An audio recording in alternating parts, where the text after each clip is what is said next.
sometimes show business characters are bigger than life. Jan's next guest, a perfect example, right? That's right. He is Jim Brochu, but he's not. He's Zero Mostel, and we're going to celebrate this colorful show business character coming up. Hit it, Jim. If I were a rich man, yeah, boy, oh boy, oh boy, oh boy, oh boy. All day long.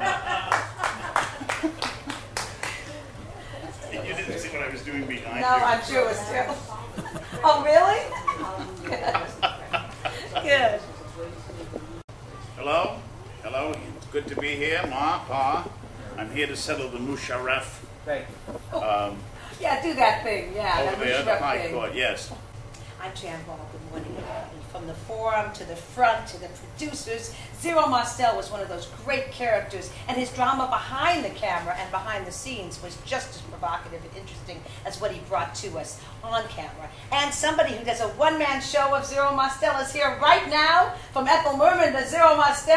I thought Carol Lawrence was doing the Zero Mostel show. No, not No, it's me. Now it's you, darling. It's me. Yes. Hello, Jan. How are you? I'm fine. Jim Brochu is his name, folks. That is my name. And so tell me, darling, you are a showbiz character.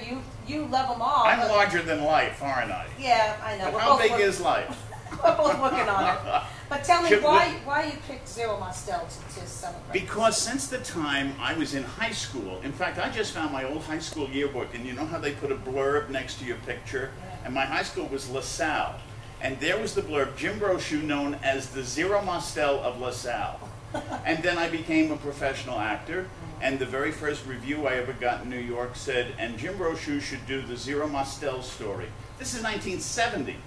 And when I was a sophomore in high school, I got to know Zero. It was one of the great thrills of my life. He was doing A Funny Thing Happened on the way to the Forum, and my mentor, David Burns, was in the show with him. So I got to hang out with Zero and Davey and Jack Guilford and John Carradine and all these wonderful old character actors. And Zero had an enormous influence on me. When I became a professional actor, I was walking up Broadway and I saw him and I said, Z, what I'd love more than anything else from you is an autographed picture. And he screamed at the top of his lungs at 50th Street and Broadway, "You're not worthy!" and walked on. What a character he was. And then 2 nights later, he came to see the show I was doing. Didn't stay afterwards, which kind of threw me.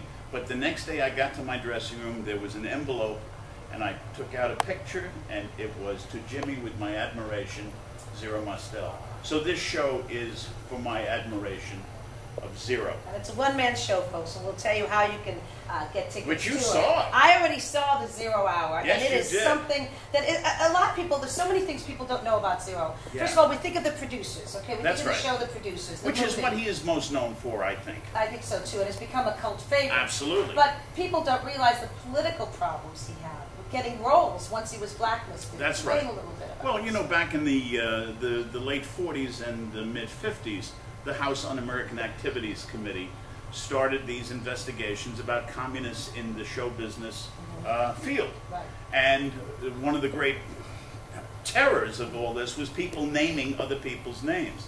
And Zero was, he felt he was never a communist, but he leaned to the left. Right, and even going to somebody's funeral, who was absolutely. a liberal. Because the could get in government trouble. would send people to these funerals to see who was there, what Take they were doing, pictures. take names. It was Right. a terrible, frightening time to People live lost in. their jobs, they lost their livelihood. Right.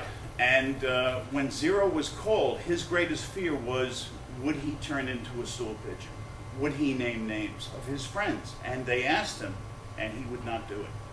But Jerry Robbins did. And John Garfield and a lot of other people who didn't want to. Sterling Hayden. No, I it's knew true. Sterling Hayden, and he hated himself the rest of his life for doing it. Well, so did Jerry Robbins. And the thing about Robbins was he was the first one who told Zero he should be an actor. They were doing a review together in the early 40s. So he had trouble getting roles after this happened to him. Well, as soon as the House committee came along, yes, he was blacklisted. He couldn't get any roles in So any you deal films. with this in your one-man show. Right, I do. I do. But when did he get this wild, crazy character? Who Wait, plays it? isn't that, who knows? It's a Yeah. genetic combination. You know, he says early in the play that he lived in the Lower East Side with his mother, his father, his 5 brothers, his 2 sisters. Here you are, a little bit of Zero. Oh. And see, he always had these big eyes and big gestures, and that comes from being in theater and also being ethnically driven that way. He was larger than life. Al Hirschfeld used to say, he was over-designed. And it's funny, you see here when I do my makeup for Zero, I don't do it from a picture of him. I do it from the Al Hirschfeld caricature of the eyes. He was over-designed and bigger than life, so perfect for Broadway. And funny. Yeah, he was one of those people you could see every gesture, every squint of the eye to the last row. And here's how you can see Jim Brochu give us Zero. He comes alive, all aspects of this amazing man. It's called 0 Hour, Wednesday, November 7th, all the way to Sunday, November 25th. It's playing mostly Thursday through Sundays. Wednesday through Sundays. Sundays. At the New Conservatory Theater, that's right here on Van Ness in San Francisco. Please call 861-8972 or log on, www.nctc, that's New Conservatory Theater Company, sf.org.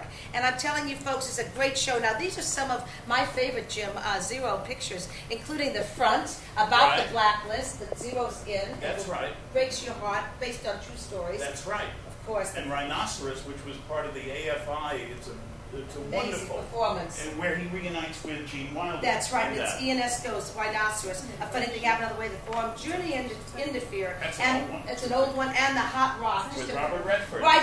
By the way, I interviewed yesterday. Oh, yeah. And we talked about the blacklist. He's terrified it's happening again today. Well, yes. And we have reason to be. Yes. So anyway, thank you very, very darling, much. Thank you. Okay, Jim Brochu as Zero Mostel, a humble, quiet man. And back to you, Marty and Isabel. So shy and retired. Yes. All right, thank you. Nice to have Zero in again. Exactly. Everybody's going to go nuts when they hear this. Grades do not count until high school. The only grades... That's why he did the 0 Hour on board. Everybody great. loved it. Sure. So good. Nice to see you guys. There's nothing more fun than watching the two of you try to get a word in edgewise. We are both terrible. So I wish we could get together tomorrow night. But anyway, so we got to call each other. We have to call